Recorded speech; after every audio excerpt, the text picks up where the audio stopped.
Hello and welcome to the 616. My name's Oliver and this is going to be the first omnibus for the Absolute Universe videos that I've been putting out. Over the last 2 months, I've been working my way through the initial runs for the DC Absolute Universe, including Absolute Batman, Martian Manhunter, Flash, Wonder Woman, Green Lantern, and I'm probably forgetting one. Superman!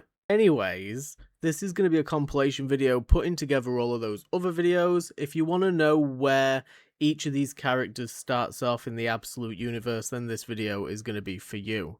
I'm going to run through the basics of each story, covering roughly 5 to 6 issues for each character, and then giving my opinion on it at the end. So sit back, relax. If you enjoy the video, feel free to leave a thumbs up, and feel free to also go check out some of the other content on the 616 channel. So before we get into this video, what exactly is the Absolute Universe by DC Comics? Well, possible spoilers for the main continuity, but Darkseid created the Absolute Universe where each hero is missing a key part of what makes them a hero. Superman is missing the Kents and the upbringing that they gave him, Martian Manhunter is missing his physical form, Wonder Woman is missing the mascara and he's actually raised by Cersei, and Wally West is missing Barry Allen as his mentor. Hello and welcome to the 616. I'm going to be covering, hopefully, as many Absolute runs as I possibly can, because this entire offshoot universe that DC have created has caught my attention. I'm just generally hoping to do more comic book reviews, just period, but we're going to be starting with the Absolute stuff.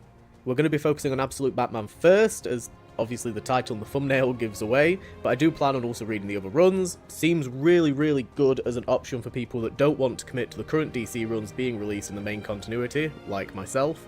But with all that being said, there are going to be spoilers for this specific run in this video, mostly covering issues 1 through 6, or the arc known as the Zoo. I don't cover absolutely everything, but you'll get the main story points from this breakdown and recap, and at the end I'll give my opinion on the run so far. Also, as a little bit of extra knowledge, I am a Batman fan in general. I love the Batman films. I have like a basic understanding of Batman, and I've read a lot of Batman in the past, like the New 52 stuff, or some of No Man's Land, and some more of the 90s based storylines. I've read my fair share of Batman, so I had a lot of exposure coming into this. This was really great as an alternative to what you already know, while also keeping things still the same to some extent. Things feel familiar, but with a nice twist. So issue 1, Absolute Batman kicks off with Alfred, returning to Gotham. Alfred's very different in this version, he's a lot more militant. Bruce Wayne is working out in a gym, and Black Mask is the head of crime with his gang, the Party Animals. He has Falcone and Maroni murdered, and there's press coverage about the Party Animals, and the mayor, Jim Gordon, calling a town hall meeting to discuss how to deal with them. The focus currently isn't on Batman, because we're going to get quite a big reveal of him later on in the issue.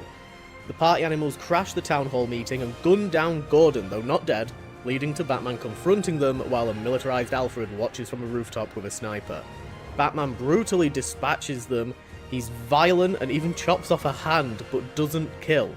Alfred attempts to take him down but isn't able to, and after that he does some digging on Batman, finding out that he's Bruce Wayne. He discovers his backstory and how his father was gunned down at the zoo. He didn't grow up rich or well known, he was just a regular kid. Alfred finds out that Bruce has worked in all sectors of the city, learnt as much as he can, and now works as a builder, fixing the mess he makes as Batman. Though Alfred also discovers that Bruce has a weakness, because his mother is still alive. Alfred tracks Bruce down to a hideout, some abandoned floors at the top of skyscrapers, but Bruce is waiting for him. He takes down Alfred with his own weapon, modified to be non-lethal, steals his bike, and escapes into the night. This entire issue, Alfred is the narrator, and towards the end he's talking to his handler about his old target that they lost. Someone who trained with Henry Ducard, someone who trained with the League and killed them. It's then revealed that Alfred's old target is the Joker. Issue 2, Bruce is constantly haunted by his father's death, trapped in the bat enclosure with his dad's body blocking the door. Alfred details how he's now keeping surveillance on Bruce and knows he has multiple stash houses around Gotham called caves, and that Bruce still visits his father's killer in prison, Joe Chill. The Party Animals find the cave in the high-rise and storm it. He planned ahead though, booby-trapping the towers and injuring the gang. We then get Martha visiting Gordon in hospital, where it's revealed that she's actually the deputy mayor, and she talks about how she doesn't really know what her son gets up to anymore. He hasn't been the same since the death of Thomas. Bruce then shows up for a game of poker with his childhood friends who turn out to be his rogues. Riddler, Penguin, Killer Croc and Two-Face are all there with an empty chair remaining. Batman goes to the mayor's office and discovers files on Arc M, though before he can find out more about it, he's ambushed by Black Mask. The party animals blow the building, but Batman is able to escape. During the escape, he stumbles into Alfred, and the two escape together in an agreed temporary alliance with the reveal of the Batmobile. The Batmobile is a hulking massive of vehicle, like a modified dump truck, and then at the end of the issue, we get the brief introduction to Selina Kyle. Issue 3 opens with Selina and Bruce exploring the city as kids, while the Batmobile, the hulking mass of a dump truck, plows through Gotham. Alfred tries to make a deal with Batman to take down Black Mask together. The two part though, with it unclear if Batman will go along with Alfred's plans, which essentially is Batman gives up so Black Mask eases off of Gotham and Alfred's men can take Sionis down. We get some more brief flashbacks between Bruce and Selina before seeing Bruce visit Nigma, who is making his own AI robot and gives him info on Black Mask's setup. We see Black Mask offer a deal to Batman, and Batman, surprisingly, by the end of the issue, accepts. Black Mask will give Batman a shit ton of cash to stand down, and for a week, Black Mask will go easier on the city. This is all because of the amount of chaos that the party animals are causing. Issue 4 delves back to the earlier versions of this Batman. This is basically this absolute Batman's version of Year 1. Bruce Wayne develops the character of Batman. He tries cosplaying him as more of a literal vampire Batman, but realizes it doesn't work. Too many theatrics and not enough of a scare factor. We see Bruce giving a statement in court for Joe Chill after the death of Thomas and an understanding of why that day was so special to him, and how it became the worst day of his life thanks to Chill. We then get an amazingly well-written breakdown of why Bruce Wayne chose Batman, how he developed this specific version of the Bat, but it all applies to all other versions of Batman.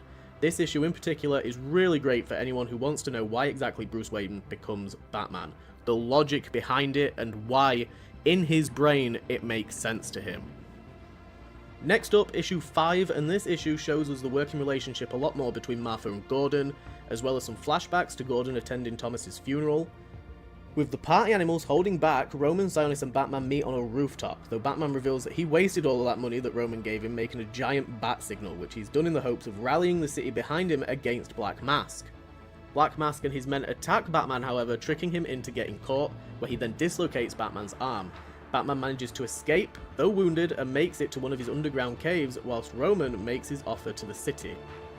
Care packages of weapons, masks, and money for them to join the party animals and fight the system, framing all of this as him being the one that is anti-establishment, and wanting to fight against the wealthy despite being one of them.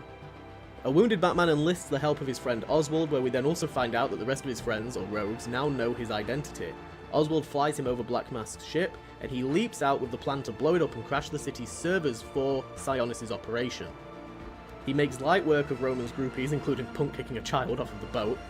Batman then just casually beats the absolute piss out of Black Mask using a bowling ball, and then while Black Mask is trying to choke out Batman with a piece of garrote wire, the ears on Batman's mask rotate down like a ram's horns and he impales Sionis' face with them. He doesn't kill him, but I'm assuming Sionis no longer has his eyes. Batman then throws him into the water, blows the ship, and swims to one of his caves where he's pulled out by Alfred and patched up. We end with an epilogue showing the Joker again, this time with a suit of babies, because why not?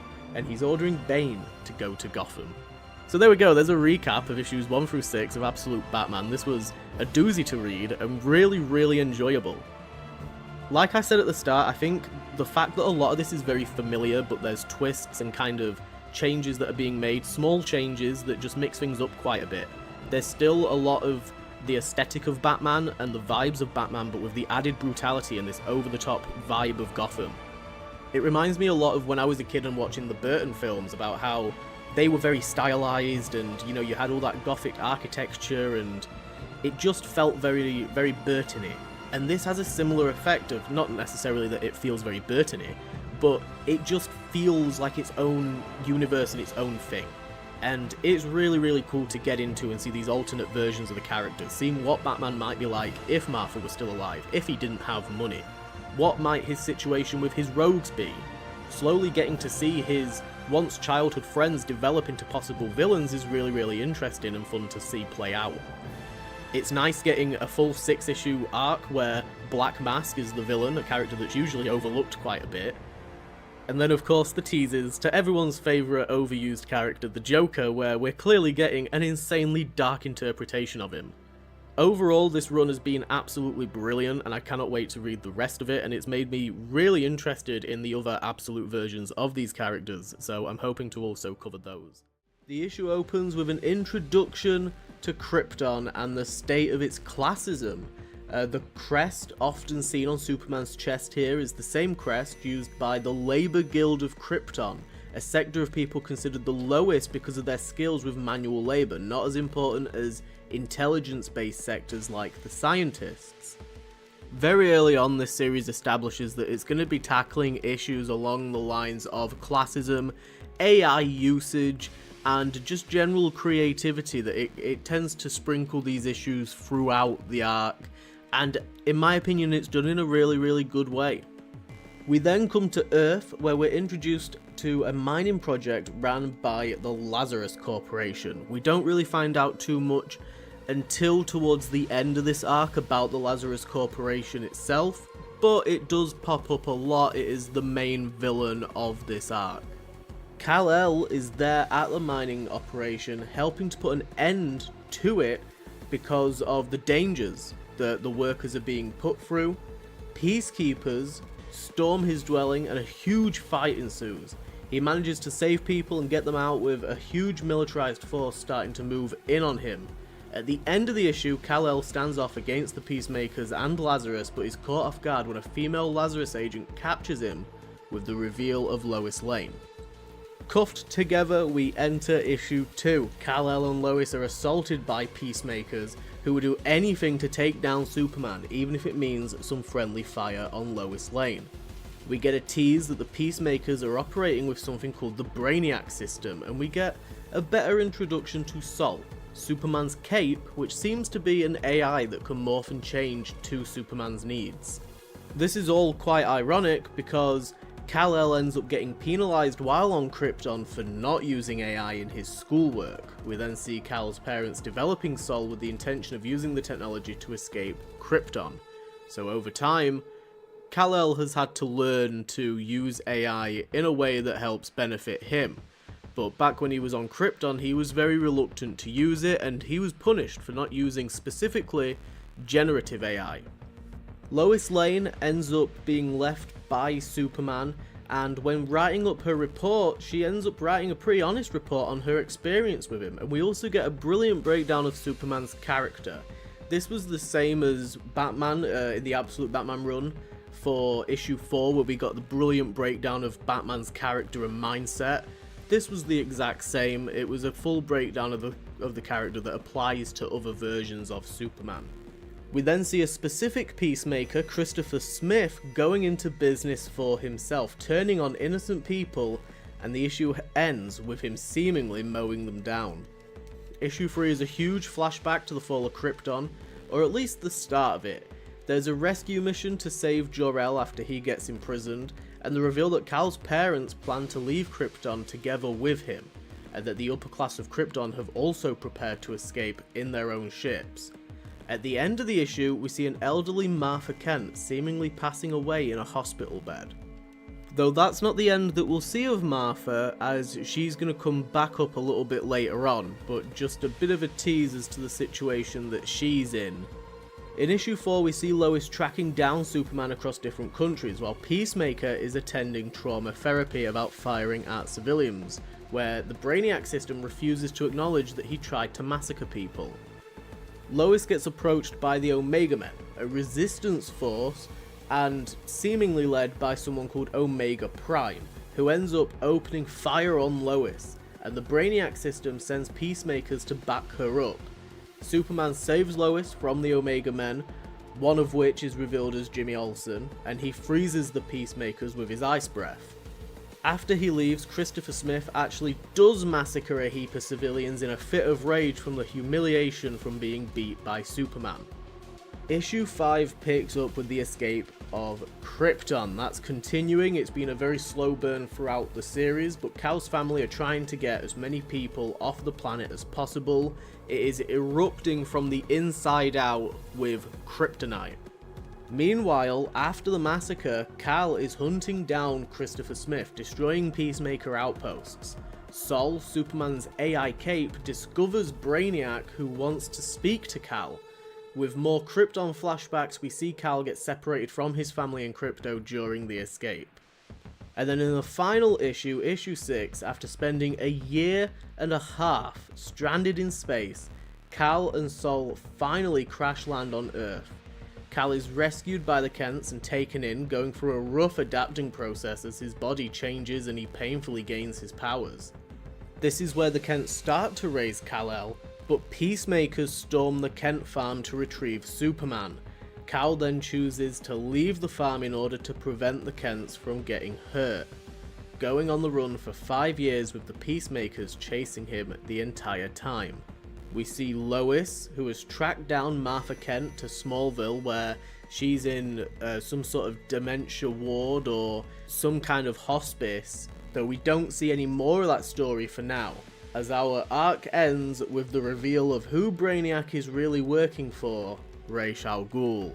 Who else would be the leader of the Lazarus Corporation? So how does this fare up against Absolute Batman? I think that this was a very interesting take on Superman, where we kept a lot of things very, very similar. Obviously the eruption of Krypton. I'm not a huge, nerd about Superman. I don't know a heap about Superman lore enough to decipher what is different and what is not. I just know the traditional story of Superman's origins. I think though that this does fall in line a lot with Absolute Batman, and it is a much darker take on the character. Superman is a lot more emotional. He doesn't have much of a connection with humanity. He just tends to have more of a connection with doing good in general and noticing who's doing wrong and who's doing right. There's a lot of parallels between Earth and Krypton in the sense of the power struggles and the classism. It mostly focuses on Superman travelling around setting up Peacemaker and mostly just teasing Brainiac and then the reveal of Ra's al Ghul. I do think that it's really interesting that they chose Ra's al Ghul as being the first big bad of this Superman series, and I'm really intrigued as to how powerful Ra's al Ghul is to be going up against Superman. He must be pretty souped up himself from using the Lazarus pits. There's numerous mentions of the Nevada desert, so I'm assuming Lazarus and Brainiac are all based currently in Area 51.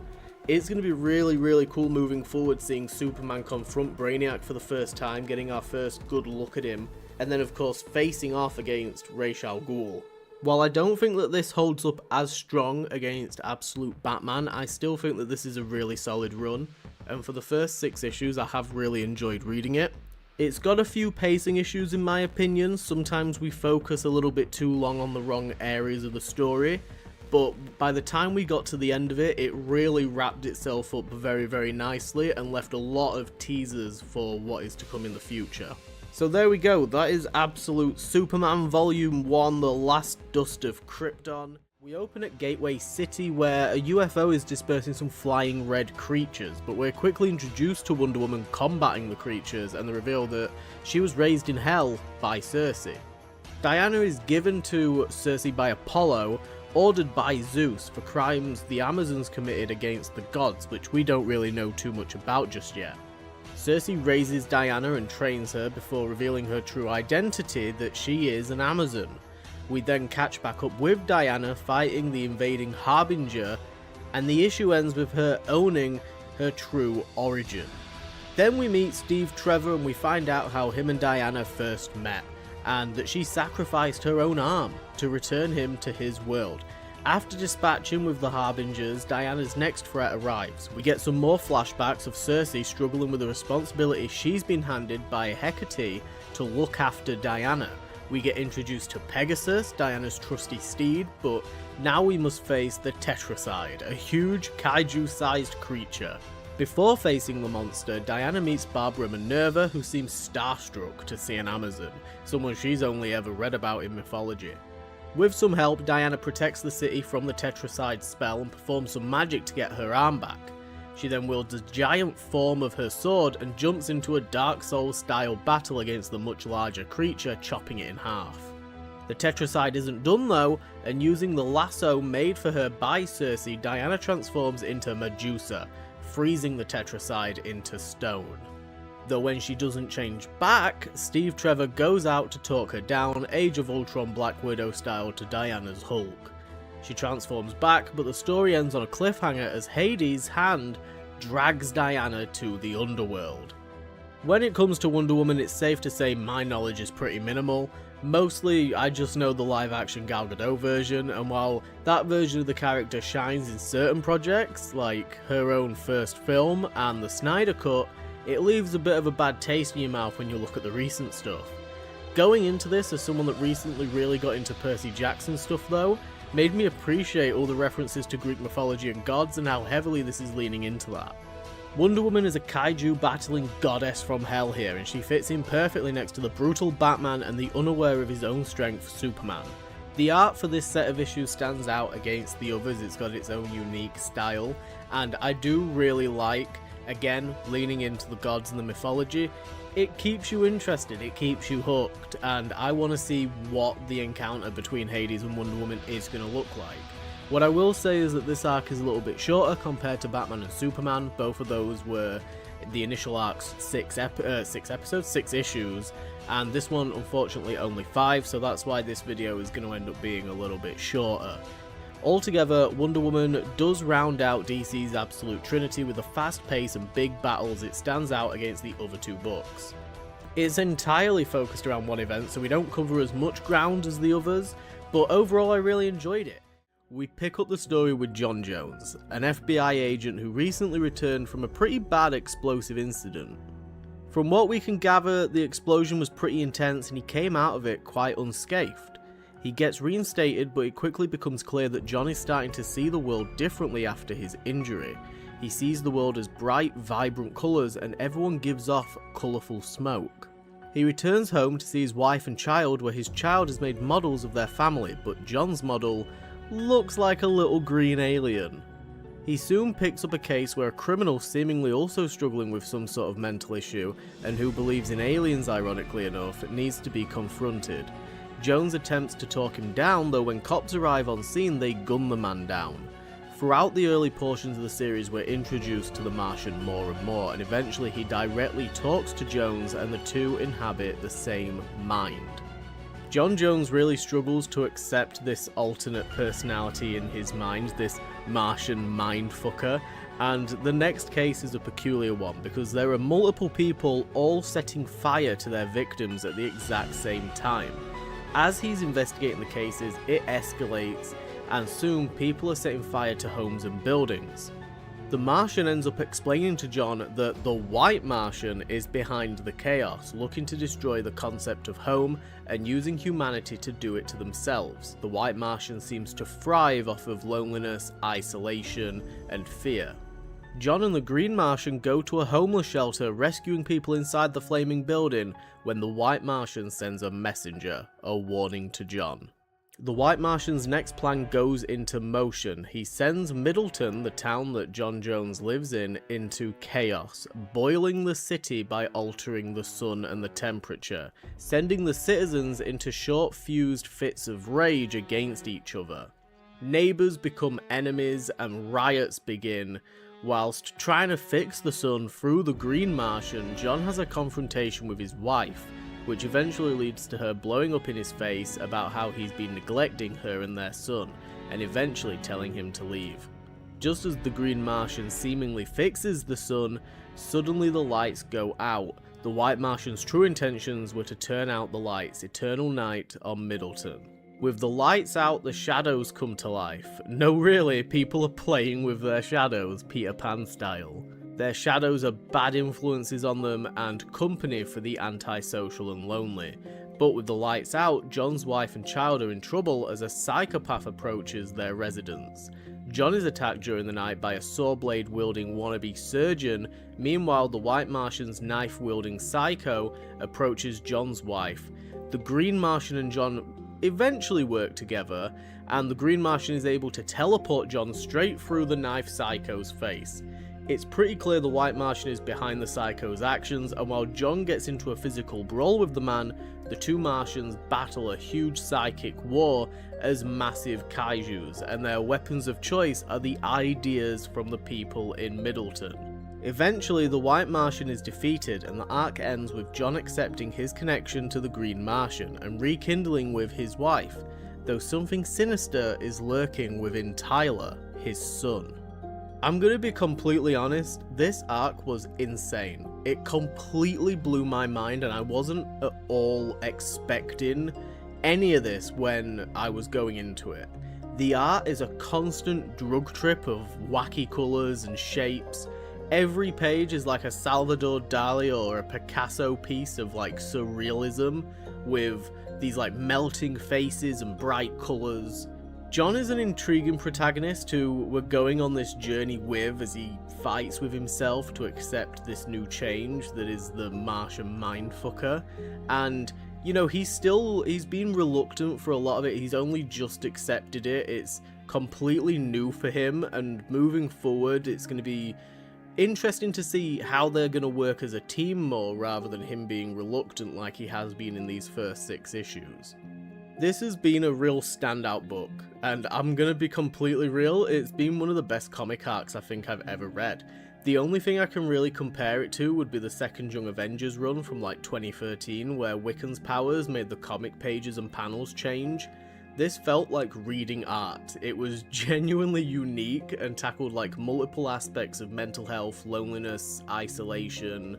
This is one of those must-read 10 out of 10 books in my opinion, and might even be able to work as like an origins for just the regular base canon Martian Manhunter. I don't really know too much about the character, like I said before, but I'm sure that you could read this separate from the Absolute if you wanted to. Wally West is a lonely kid living on a military base with his dad. He spends his time exploring the town that they're in. It seems like they move around often and don't stay in one place very long. Definitely not long enough for Wally to develop any real connections or friends. The one person he does build a connection with is a military scientist called Barry Allen, who lets Wally take a peek at some top secret projects. He's caught by his dad and reprimanded. It's pretty clear that Wally and his dad don't have the best relationship. The story jumps between Wally on the run and flashbacks to how he got to be on the run. He clearly has powers in the flash forward, and the flashbacks lead us to the moment that he got them. One evening, Wally goes to Barry's lab and finds Barry in the middle of an extreme experiment. Flashes of lightning and an explosion later, it seems like this is how Wally gets his powers. Meanwhile, Barry is killed during the explosion. Wally is hiding in a cave, trying to escape a group of military hunters seemingly sent after him by his father, led by Captain Cold. We then see a flash forward into the future by around a year, where a mysterious person discovers footage of Wally West getting his flash suit and using his powers. Whilst trapped in the cave and hunted, Wally seems to keep blipping through time. It first seems like flashbacks, but instead it actually seems like he's experiencing different points in his life. We see an alternative perspective of the accident, where it turns out Wally was affected by the explosion instead of Barry, and the explosion isn't what killed him. Wally seems to tap into some sort of time travel while using his powers and can see possible futures, and he also sees that he accidentally killed Barry while using his powers for the first time right after the explosion. The team hunting him fail to keep up and unleash their secret weapon, Grodd. Barry learns to make connections with his powers. They seem like anchor points he can cling on to. After making one of these connections with Grodd, the monkey goes rogue and starts to help Wally. Wally confronts the team hunting him and socks Captain Cold before returning to the corpse of Barry Allen. Wally accepts that he's going to try and be a hero with these new powers after seeing 2 possible futures, one where he's a monster and one where he's a hero. He takes the outfit that Barry was wearing in the lab, that's now his Flash costume, and he takes off with Grodd. Wally and Grodd go to Iron Heights whilst on the run. We see a flashback confirming that Wally's mother died, and he spends the night in the cemetery before the two move on. Wally meets another kid called Linda whilst going to a local youth mission that provides food and a place for him to stay, but he's caught off guard when Grodd suddenly makes off. Meanwhile, Wally's dad is investigating the original incident site, and we get confirmation that whatever Barry was working on with Eleanor Thorne was in conjunction with Lazarus Corp. Thorne reveals that on the night of the explosion, multiple other test subjects escaped, and we get a little tease of a few that we might see further down the line. Chasing Grodd into the sewers and tunnels, Grodd leads Wally to the source of a local heatwave. As Heatwave bursts out of the streets of Iron Heights, we get a cool little absolute Wonder Woman reference. Wally tries to compose himself and gets a quick pep talk from Grodd before taking on Heatwave and blasting him with a bolt of electricity. Though as Barry uses his powers, he's seemingly transported into space. Possibly something Speed Force related, but we're not quite sure just yet. He quickly blips back, and we see the attack from Wally was enough to make Heatwave power down. Back at the base, Thorne are prepping the team to go after Wally again, whilst his dad explores the base to see what else Thorne has been working on without him knowing, and comes across the debris of a UFO and aliens. The last portion of this story, we actually take a break, and we get some context for how the Rogues were put together. Colonel West visits Captain Cold, his sister Lisa, and Captain Boomerang, and introduces us to Trickster, who tracks them down before they can get to her. They travel to the base in Colorado, and are then introduced to Thorne and Barry. When questioning where they get the tech to make people into these super soldiers, we get a flashback to 1944, showing Jay Garrick and someone who seems to be Thorne's grandfather or father, where Garrick pushes this other Thorne into an experiment to trap him. But that's all we're currently shown of that though. We briefly see Colonel West in the modern day attempting to contact Barry after his alien findings, but he's quickly taken down by Thorne. That actually concludes the first volume of Absolute Flash. This was structured a little differently, where it wasn't really split up into clear arcs, and the final portion of the Trials of the Flash are actually in the next volume.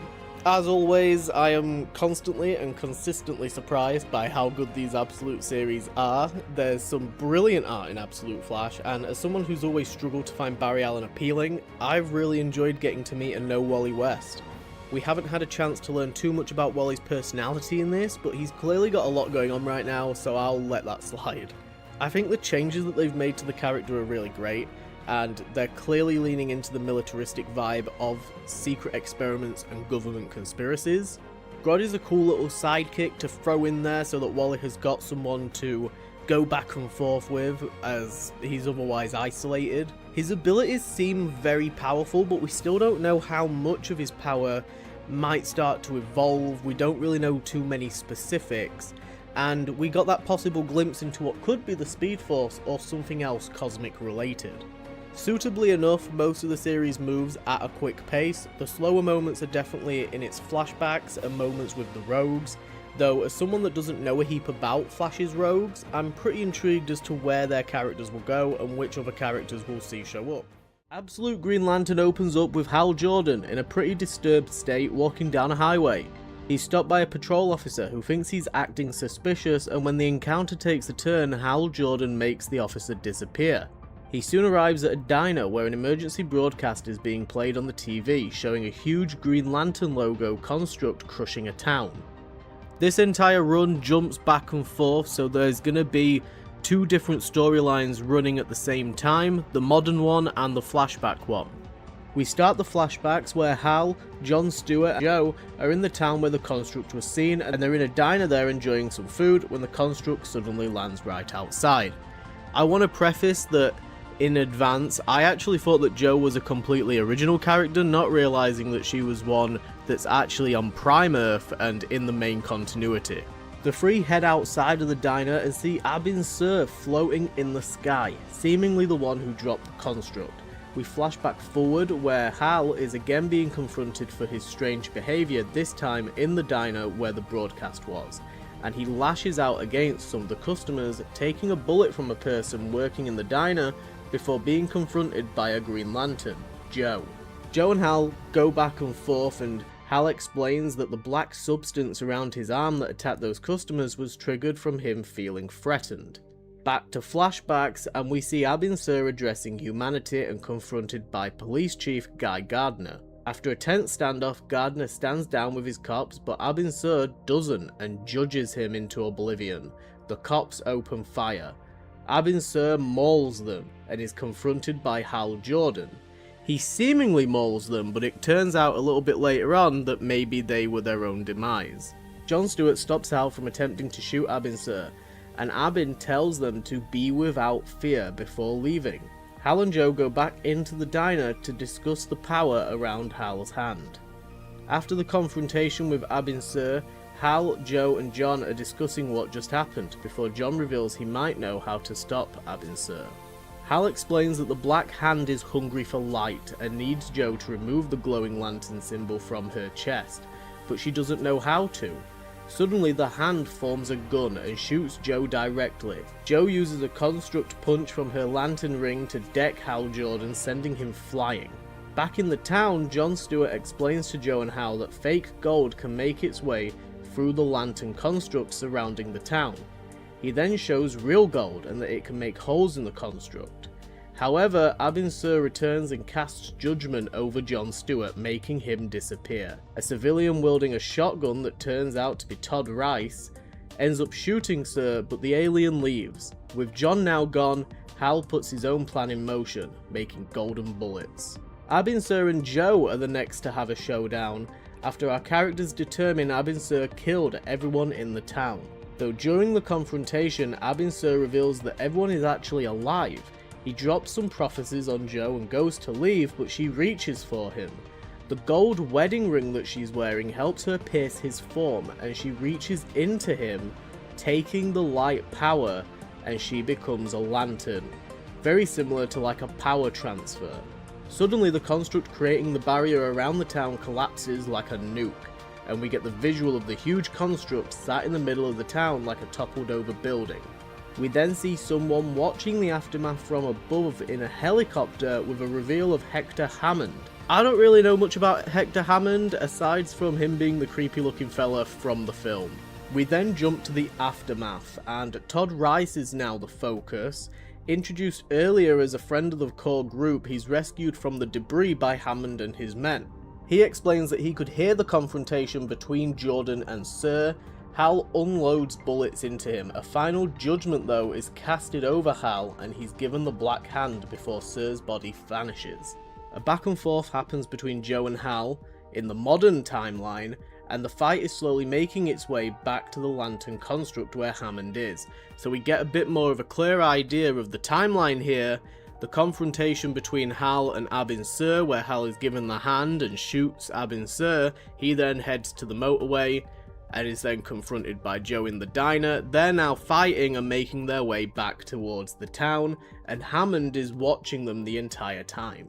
As Hal Jordan and Joe fight, the two of them end up heading into the lantern construct, where they're presented with Jon Stewart glowing gold.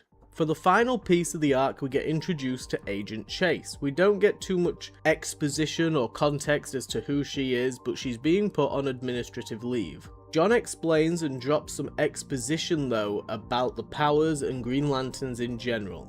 He explains that Abin Sur was there to judge Earth and chose to do it based on the town of Evergreen. He explains the different light levels and colours, the power scaling and what each of them mean. He then tells Joe that a planet of chaos and fear is coming, and Hal says that that is what is inside his head. Joe uses the green power to expel the black from Hal Jordan, and it spews out of the lantern construct all over the town. Hal and Joe then leave the construct with Hammond on their tail. We then get the reveal that Agent Chase is actually Joe's ex, and Joe shows up at her apartment with an injured Hal Jordan, ending this arc. So there we go, the first run of Absolute Green Lantern. This one felt more like Absolute Wonder Woman for me, where what I was reading was interesting, but my personal interest levels were a little bit lower than when reading some of the others, and this mostly focused around one event, very similar to Absolute Wonder Woman. I think the run really ramped up in the second half. It took a little bit to get going through issues 2 and 3, but onwards it was really great. We got good teases for Hammond and that he rivals Lazarus Corps, and we got teases for other Lantern characters that could show up later. Overall, this is a really solid Origins for Joe Moline. our protagonist for this run, I expected Hal to be mostly sidelined, but actually he's used in a really interesting way, so that a character that I'm personally familiar with can still be present while moving the focus to the actual protagonist, Joe. As always, the visuals are consistently very, very good, and Absolute Green Lantern falls in line with Absolute Wonder Woman and Absolute Superman for me. So there we go, that's my coverage of Absolute Green Lantern issues 1 through 6. Again, that's going to be the last one of my initial run through them. We're now going to double back and start again on Absolute Batman. I hope that you enjoyed this coverage of it. Let me know what you thought of Absolute Green Lantern. If you did enjoy my video, then feel free to leave a thumbs up. There are links in the description down below to socials and other things, and feel free to go check out some of the other videos if you haven't already. There's also reaction videos and podcasts going out on the channel, so feel free to go check those out. Thank you for listening, thank you for watching, and I will see you guys in the next video. Bye bye.